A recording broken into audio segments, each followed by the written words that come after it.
guarded her father's sheep. Are y'all getting that? Yes. Yes. Yes. Yes. Can I ask a question? She remember, like Moshe's wife, when she was the head of the flock of her father's sheep. Oh yeah, we get ready to go right there. Head of her sheep. We get ready to go and right there. And they well when everyone came, and that's supposed to be there for her sheep to think I was. Ain't that something? Okay.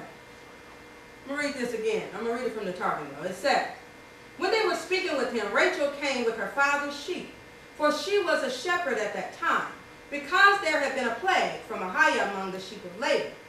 And but few of them were left, and he had dismissed his shepherds, and had put the remaining flock before Rachel his daughter. And it was, when Yaakov saw Rachel, the daughter of Laban, his mother's brother, that Yaakov went near and rolled the stone away from the mouth of the well. And the well uprose, and the waters ascended to the top of it. And he watered the sheep of Laban, his mother's brother, and it uprose for 20 years. You know what Jacob's profession was? Anybody know what Jacob's profession was? What was he by nature? Profession. What? He was a shepherd. He was a shepherd. He was a shepherd. He was a shepherd. Okay, now let me tell you what I mean. This shepherd comes from somewhere else. He was a shepherd. Comes from somewhere else. As a matter of fact, it said that Yaakov was one that dwelt in tents. When, in the Hebraic understanding, when it says he dwelt in tents, it doesn't just mean he lived under a tent. It really means he positioned himself in a place of learning Torah. He sat in the tent. What was going on in the tent? Torah. Torah said. Okay. And so, it says that when he took the rock. Now, we got this thing, it said, you know, he had superhuman strength because it took 3 or 4 people to move the rock. And, you know, yeah, listen, it's none of that. It's none of that. It was 3 people there already. How many flocks were at the thing? 3. Each flock had a shepherd. So it was 3 people there already, and then Rachel comes and makes 4. So it's really not necessary that he moves this humongous rock all by himself. We just don't even need that. It takes the story from, okay, I can see that, to this mythological, superhuman, Superman type. We don't need that. We don't need that. So, he moved the rock. He moved the rock from the well. It said, and the water rose up. By whose hand does the water?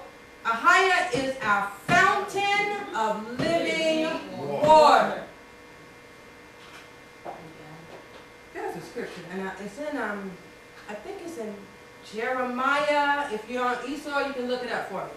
It says that you have broken cisterns, and then you come and you try to drink of this fountain of living waters, but you've got cisterns that can hold no water. Find that passage for me, somebody, please. You've got cisterns that can hold no water. So even though the water, it said it rose up, even though the water rose up, you couldn't carry it. You couldn't get some and take it with you. You understand? Because your cistern is broken. What is that? Because we're trying to build. There are people right now trying to build on what we are teaching. Build what we are teaching and what we are learning today on an old foundation. And I'm telling you, that's a broken cistern. And you are not going to be able to hold any water. That's why you don't understand. That's why we don't see it. You see what I mean? Because your cistern is broken. You don't have a vessel fitted for his use that he can deposit this thing over into. You can't carry it. Because the word of Ahiah is heavy. The word for glory, what they translate glory, the Hebrew word is kabah. And it means a weight. It doesn't mean this mystical thing. It means a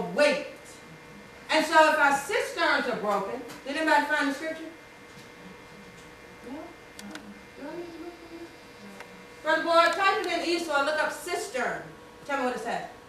Or tell me where it is. But I want to say, this is Zechariah. So, thank you, Ruah. Y'all not working with me? It's in Zechariah.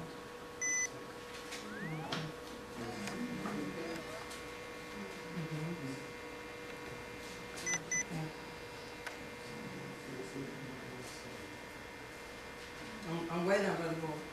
Okay, I'm talking, man. Oh, because it's the first verse. Maybe it's not Zechariah. Hosea?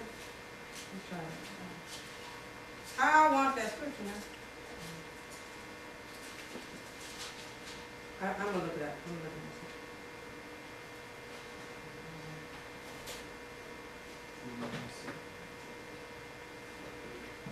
up. Jeremiah?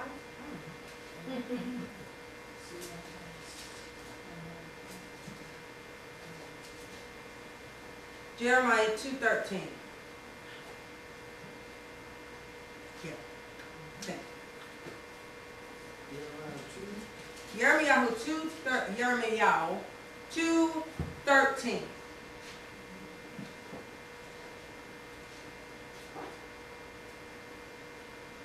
Are we there?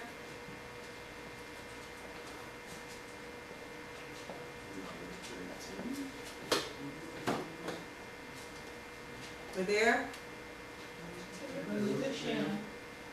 Dr. Scott, read it for me, please. Jeremiah 2 and verse 13. He says, for my people have committed two evils. They have forsaken me, the fountain of living water, and dug out cisterns for themselves, cracked cisterns that can hold no water. That's right. That's right. We don't want to be the one that has the cracked cistern that can hold no water. Because a higher is a fountain of living water. There used to be a song, Spring Up, Oh Well. Brother Boyd, I know you know that song. I don't remember, I just remember it says Spring Up, Oh Well. That's what it's talking about right here. How about that? You don't remember that song? It was an old song. It was called Spring Up, Oh Well. We don't want to be cisterns. We're going back to Genesis 29. That can hold no. Yeah, I know you know that song. I don't remember the words, but it says Spring Up, Oh Well. And recognizing that the Most High is the fountain of living water. In the story that we are in, Yaakov being the shepherd that comes to this place. And he's coming to look for a bride. But in the interim, he is a benefit to everybody that's there. He's a benefit to them because he's a shepherd and he's familiar with shepherding a flock. He knows how to tell them the best way to do it. Even though they had a way of doing it. That's going to come back to honey, though. Let me just tell you that. Okay? When you come into the customs of the people, we can't change Egypt. You better let Egypt stay Egypt and change you. All right. Chapter 29 in Genesis, we're back there. And verse, where are we? 11. Somebody read from it, please. And Yaakov kissed Rachel and lifted up his voice and wept. And Yaakov told Rachel that he was her father's brother, and that he was the son of Rebekah. And she ran and told her father. And it happened when Laban heard the report of Jacob, his sister's son, he ran to meet him and embraced him and kissed him. And he took him to his house, and he told Laban all these things. And Laban said to him, truly you are my bone and my flesh. Okay, stop right there. Remember, Lewis just said it sounds just like what happened in Exodus. When, let's go there. Exodus 2. And I already checked this with Jada. Be safe. Exodus 2. Shemot 2. I'm going to start reading at verse 15.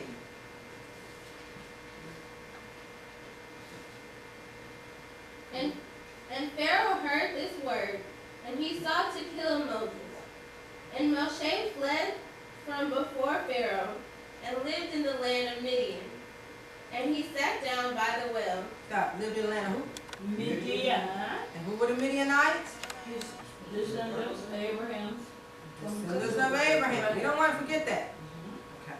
Go ahead. Sat down by the well. Go ahead. And the priest of Midian had 7 daughters. And they came and drew and filled the troughs to water their father's flock. And the shepherds came and drove them away. Stop. Go. He said,